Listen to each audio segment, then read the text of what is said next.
Good morning students. अपनी चर्चा चल रही है अध्याय 12 पर, जिसका नाम है प्रकाश की प्रकृति।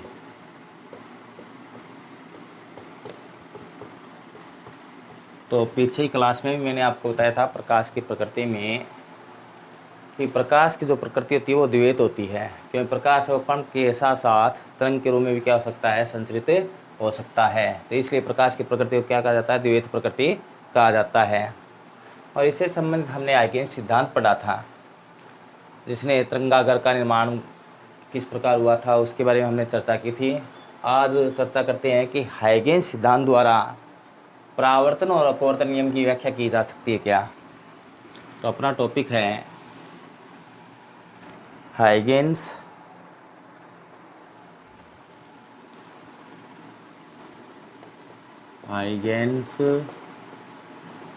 सिद्धांत द्वारा परावर्तन नियम की व्याख्या। प्रकाश का परावर्तन किस प्रकार होता है उसकी व्याख्या करनी है। परावर्तन नियम की व्याख्या। तो देखिए, इसके लिए हम क्या करते हैं, एक परावर्तक पृष्ठ लेते हैं। ये मान लीजिए M और N, ये कोई परावर्तक पृष्ठ है। इसमें तरंग जो ली जाएगी वो समतल तरंग ली जाएगी। मान लीजिए इस प्रकार है समतल तरंग, एक किरण ये आपतित हो रही है, दूसरी मान लीजिए ये आपतित हो रही है इस प्रकार। ठीक है, ये दो किरणें हैं, इनकी सहायता से समतल तरंग अगर मान लीजिए ये है AB,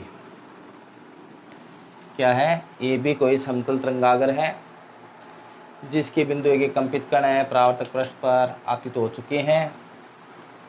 अब देखिए बिंदु B के कंपित कण है, बिंदु C तक पहुंचते हैं। बिंदु B के कंपित कण बिंदु C तक पहुंचते हैं, तो बिंदु A के कंपित कण हैं वो किस प्रकार गति करेंगे। तो इससे संबंधित हाइगेन्स ने क्या बताया था कि पहले तो ये ध्यान रखना है, ये आपतन कोण होगा इसका I, ये आपतित हो रहा है समतल तरंगागर। अब इसके बाद में बिंदु B के कंपित कण है, मान लीजिए V वेग से, कौन से वेग से, V वेग से, और डेल्टी समय में यहाँ पर पहुँच रहे हैं। तो दूरी कितनी हो जाएगी, दूरी बराबर क्या होता है, 4 गुणा समय, तो V इंटू डेल्टी। तो इतनी दूरी बिंदु B के कंपित C तक पहुँचने के लिए तय करते हैं। तो इतनी ही दूरी बिंदु A के कंपित कण है यहाँ तक पहुँचने के लिए तय करेंगे। मान लीजिए बिंदु A के कंपित कण यहाँ तक पहुँच रहे इस प्रकार, तो यहाँ मान लीजिए बिंदु D तक पहुँच गए, इस बिंदु D तक पहुँच गए यहाँ तक। तो और ये आपके पास परावर्तन कोण आ गया R।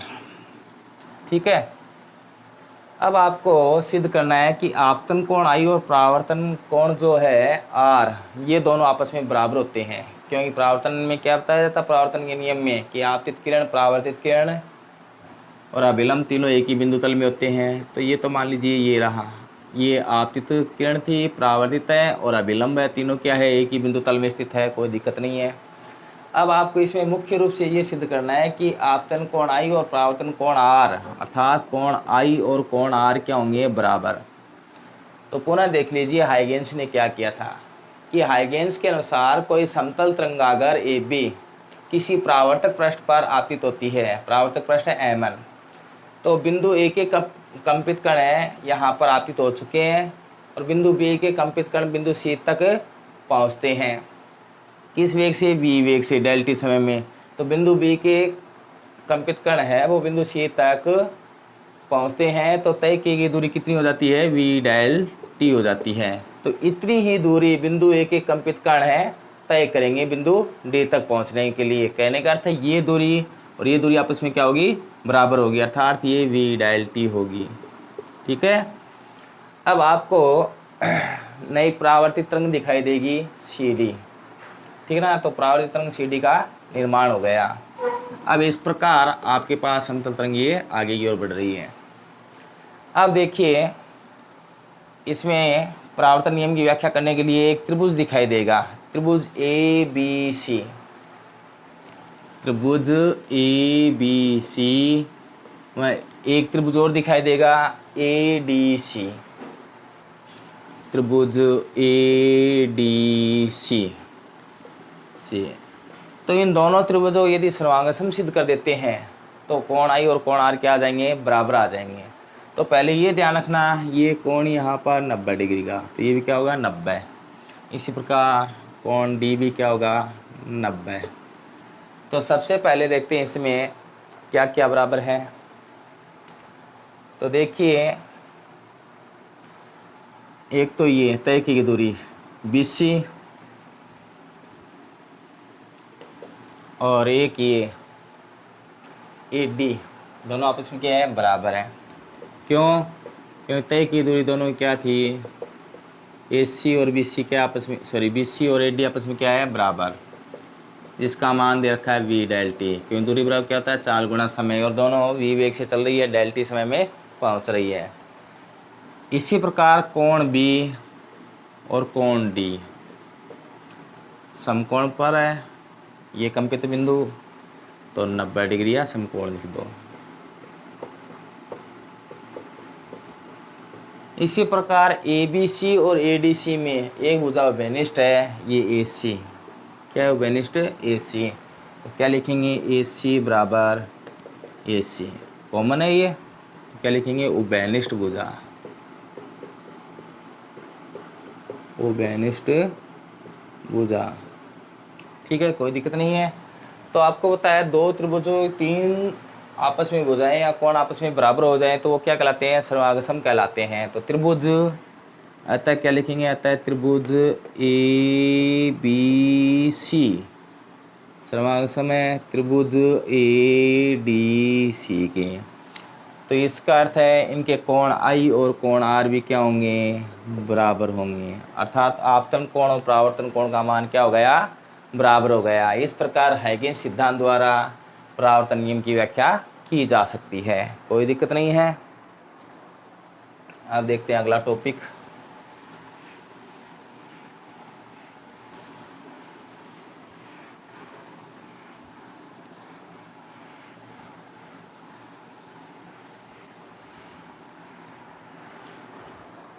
अगला टॉपिक अपना हाइगेन्स सिद्धांत द्वारा अपवर्तन नियम की व्याख्या, अपवर्तन नियम की व्याख्या।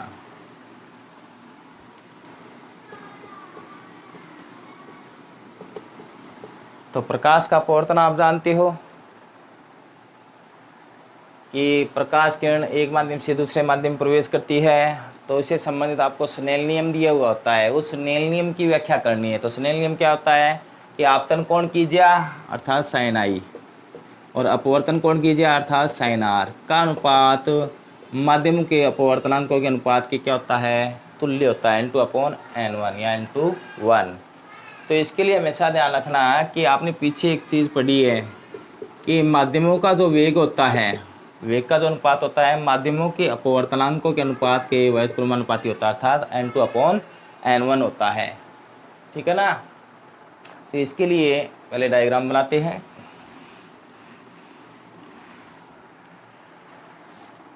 तो देखिए इसमें क्या करेंगे,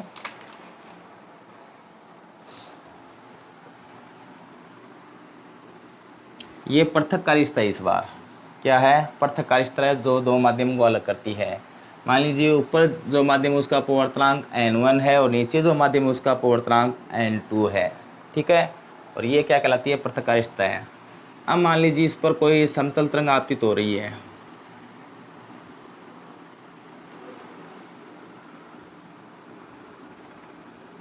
ये किरण 1 है और ये किरण 2 है। तो आपके पास एक समतल तरंग आपतित हुई AB, क्या आपतित हो गई, AB। अब आपको पता है इसका क्या होगा, इसे संबंधित अपवर्तन भी होगा। तो इसके लिए क्या बताया जाता है कि ये प्रकाश किरणें विचलित होगी कुछ,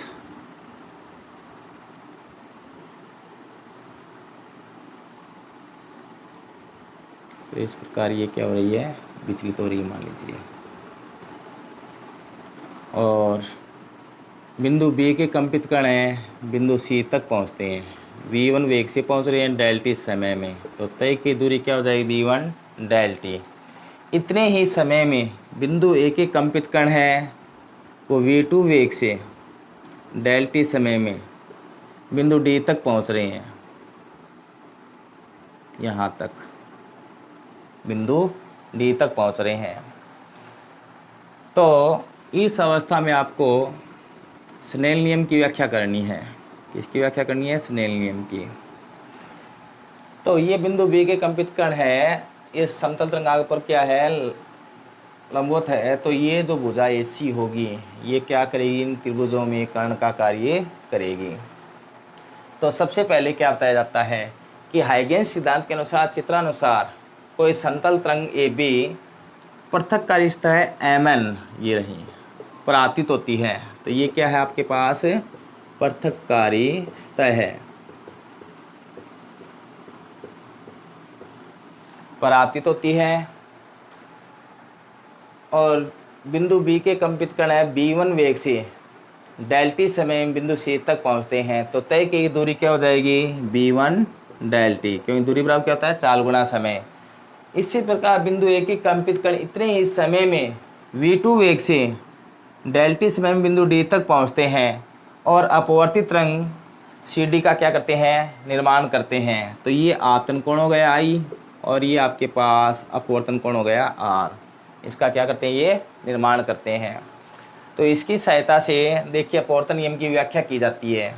स्नेल नियम की व्याख्या किस प्रकार की जाएगी अपवर्तन नियम में, तो क्या बताया जाता है कि एक त्रिभुज देखिए आपके पास त्रिभुज ABC है, क्या है, त्रिभुज ABC है। तो आपके पास इसमें क्या बताया जाएगा कि आपतन कोण से संबंध ज्या का मान निकाल लीजिए, अर्थात साइन I का मान त्रिभुज ABC से साइन I। तो आपको पता है त्रिकोणमितीय जो साइन होता है उसका मान होता है लंब बटा कर्ण, तो लंब तो ये हो गया BC और कर्ण होगा इसमें AC। चूंकि BC दूरी बराबर 4 गुना समय, तो BC दूरी तय आपको निकालनी है, तो BC बराबर तो 4 गुना समय तो v1 और समय क्या है डेल टी, और AC ऐसा रहेगा, कोई दिक्कत नहीं है, sine I v1 del T upon AC। Equation number 1 आ गई, ठीक है। इसी प्रकार त्रिभुज ACD दिखाई दे रहा है, तो त्रिभुज ADC से तो इसके अनुसार यदि देखते हैं तो देखिए क्या आएगा, इसमें ज्या का मान निकालते हैं साइन R, तो इसके लिए निकालते हैं साइन R, तो लंब तो ये हो गया, ठीक है, कर्ण AC है ही, तो लंब हो गया AD, कर्ण AC। चूंकि AD का मान आपको पता है v2 वेग से चल रहे हैं डेल टी समय में, तो दूरी बराबर 4 गुना समय, इसलिए साइन R, तो v2 del T upon AC। समीकरण नंबर 2 प्राप्त हो गई या नहीं हो गई, कोई दिक्कत नहीं है। अब देखिए आगे हल करते हैं। जो समीकरण 1 और समीकरण 2 है, तो समीकरण 1 में समीकरण 2 का क्या देंगे, भाग देंगे। तो देखिए आगे,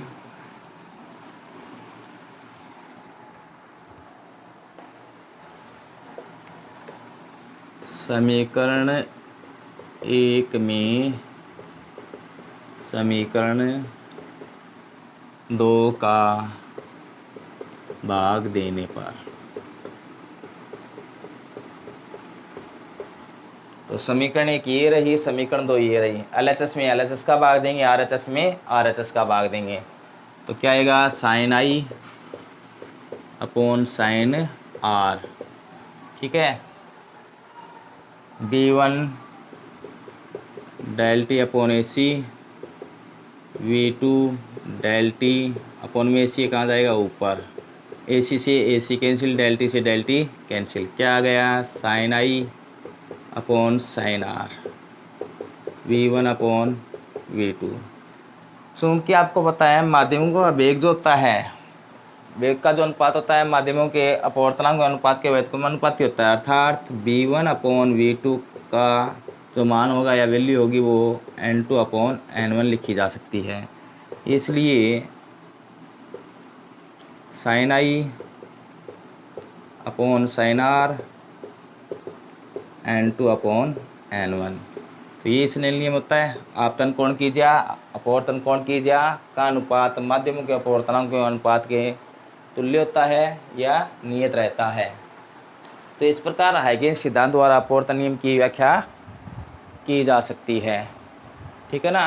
तो क्या किया था हमने कि त्रिभुज ABC लिया, उसमें आपतन कोण की ज्या निकाली, साइन आई का मान निकाला।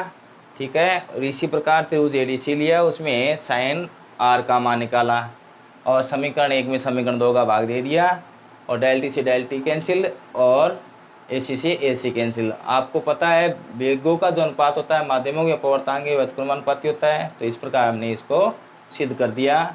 अतः हाइगेंस सिद्धांत द्वारा अपवर्तन नियम की व्याख्या की जा सकती है। ठीक है।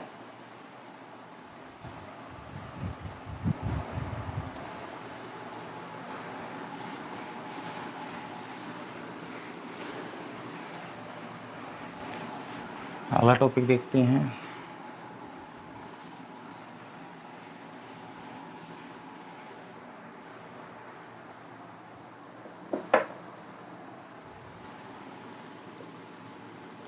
कला संबंध स्रोत, कला संबंध स्रोत।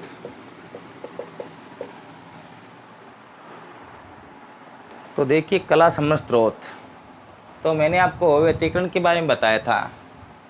तो क्या बताया था व्यतिकरण के बारे में कि इसमें ध्यान रखना, कला व्यतिकरण की जो आवश्यक शर्त होती है उसमें महत्वपूर्ण होता है कि जो प्रकाश स्रोत होते हैं वो सदैव क्या होना चाहिए, कला संबंध स्रोत होने चाहिए।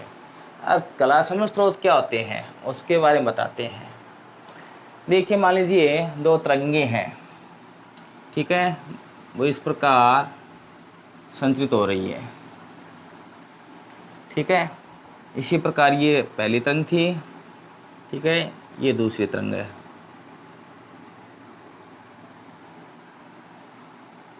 ठीक है। अब देखिए इनके जो सरंग है ये बात क्या कहलाते हैं, सरंग। ठीक है। और ये क्या कहलाते हैं, गर्त।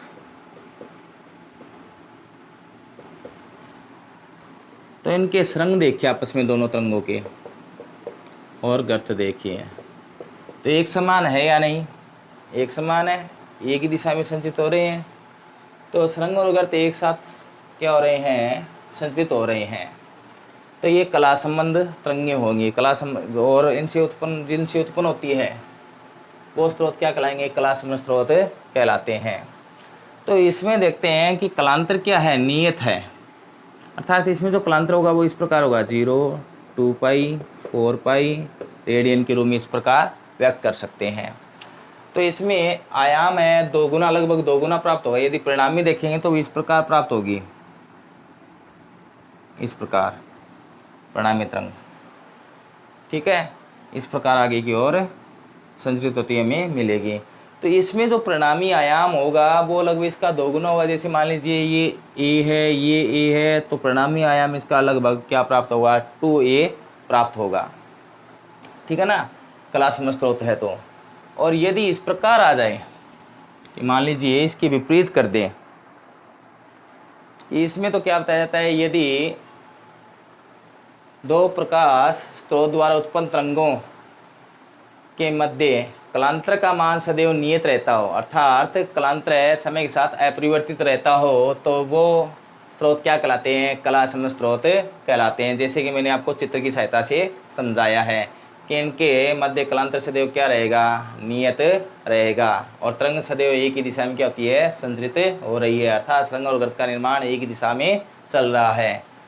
और इसमें परिणामी जो आयाम प्राप्त होगा लगभग क्या होगा, 2 गुना प्राप्त होता है। तो कला संबंध स्रोत किसे कहते हैं कि ऐसे दो या दो से अधिक प्रकाश स्रोत जिनके द्वारा उत्पन्न तरंगों के लिए कलांतर का मान समय के साथ सदैव क्या रहे, नियत रहे, वो क्या कहलाते हैं, कला संबंध स्रोत कहलाते हैं।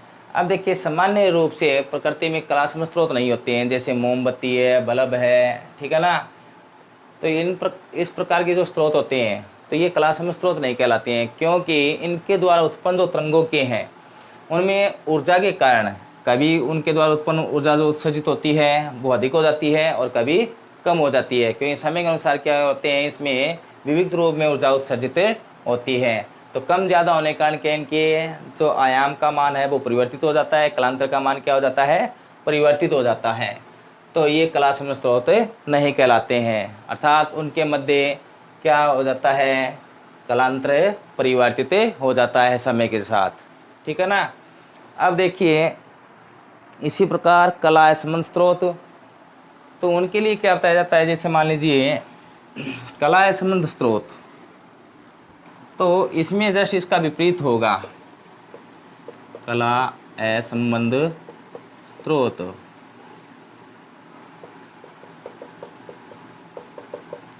तो मान लीजिए एक प्रकाश स्रोत द्वारा उत्पन्न तरंग इस प्रकार चल रही है, ठीक है। अब इसमें दूसरी तरंग जो होगी वो इस प्रकार एक दूसरे के विपरीत चलेगी, मतलब सरंग और गर्त एक दूसरे क्या हो जाएंगे, विपरीत दिशा में संचरित होंगे, ठीक है ना। तो इनके द्वारा उत्पन्न परिणामी जो तरंग होगी वो इस प्रकार होगी, किस प्रकार होगी, इस प्रकार होगी। तो इसका अर्थ है इस अवस्था में क्या होगा, विनाशी व्यतिकरण होगा, क्योंकि इसमें आयाम का मान न्यूनतम प्राप्त होगा। पीछे वाला जो कला संबंध स्रोत है वो संपोषी व्यतिकरण को दर्शाएगा, तो इसमें सरंग और गर्त एक दूसरे क्या है, विपरीत है। जैसे ये सरंग है तो इसके जस्ट सामने क्या है, गर्त है। तो दो तरंगों की इस प्रकार यदि संचित हो रही हो अर्थात कलांतर का मान क्या है, नियत नहीं रहता है, इस प्रकार आ रहा हो। जैसे मान लीजिए 3 पाई पाई 3 पाई 5 पाई इस प्रकार यदि चल रहा हो तो ये स्रोत क्या कहलाते हैं, कला संबंध स्रोत कहलाते हैं। कि ऐसे दो या दो से अधिक प्रकाश स्रोत जिनके द्वारा उत्पन्न तरंगों के लिए कलांतर का मान समय के साथ नियत नहीं रहता है, अर्थात परिवर्तित होता रहता है, वो क्या कहलाते हैं, कला संबंध स्रोत कहलाते हैं। और इन तरंगों के द्वारा जो परिणामी तरंग का आयाम होता है वो न्यूनतम प्राप्त होता है। इनके लिए जो कलांतर का मान होगा वो पाई 3 पाई 5 पाई इस प्रकार आगे की ओर बढ़ता है, ठीक है, अर्थात इसमें कलांतर का मान नियत नहीं रहता है। अब देखिए कला संबंध स्रोत से संबंधित एक अगला टॉपिक अपना, कला संबंध स्रोत प्राप्त करने के लिए सर्वप्रथम एक प्रयोग किया गया था जिसका नाम था यंग का द्विस्लिट प्रयोग, यंग का द्विस्लिट प्रयोग। तो देखिए सर्वप्रथम कला संबंध स्रोत प्राप्त करने के लिए यंग नामक वैज्ञानिक ने क्या किया था, प्रयोग किया था। अब उसे यंग का द्विस्लिट प्रयोग क्यों कहा जाता है, तो इसके लिए देखिए यंग ने क्या किया था, एक प्रकाश स्रोत लिया, जैसे मान लीजिए ये प्रकाश स्रोत है कोई एस, और इसकी विशेषता होती है कि ये एक वर्णी प्रकाश स्रोत होना चाहिए, कि एक ही रंग का प्रकाश उत्पन्न होना चाहिए, ठीक है ना। कला संबंध स्रोत के लिए आवश्यक शर्त होती है कि एक वर्णी प्रकाश स्रोत होना चाहिए। अब देखिए इसके सामने इसने क्या किया यंग ने कि एक गत्ता रखा, क्या रखा, एक गत्ता रखा जिसमें दो सूक्ष्म छिद्र किए, ये रहा, एकदम आसानी पूर्वक नॉर्मल रूप से समझा रहा हूँ मैं आपको, S1 और S2 इसके मध्य में रखा था ये, और निकट होना चाहिए, दूर नहीं होना चाहिए इतना। तो ये प्रकाश स्रोत है। अब देखिए इनसे जो प्रकाश निकलेगा उनकी तीव्रता का अध्ययन करने के लिए इसके सामने, गत्ते के सामने कैपिटल D दूरी पर, कितनी दूरी पर, कैपिटल D दूरी पर एक जिंक सल्फाइड से युक्त, किससे युक्त, जिंक सल्फाइड से युक्त एक पर्दा रखा, क्या रखा, एक पर्दा रखा जिस पर उसकी तीव्रता का अध्ययन किया जाता है, तरंगों की तीव्रता का अध्ययन किया जाता है। तो ये जिंक सल्फाइड से युक्त होता है।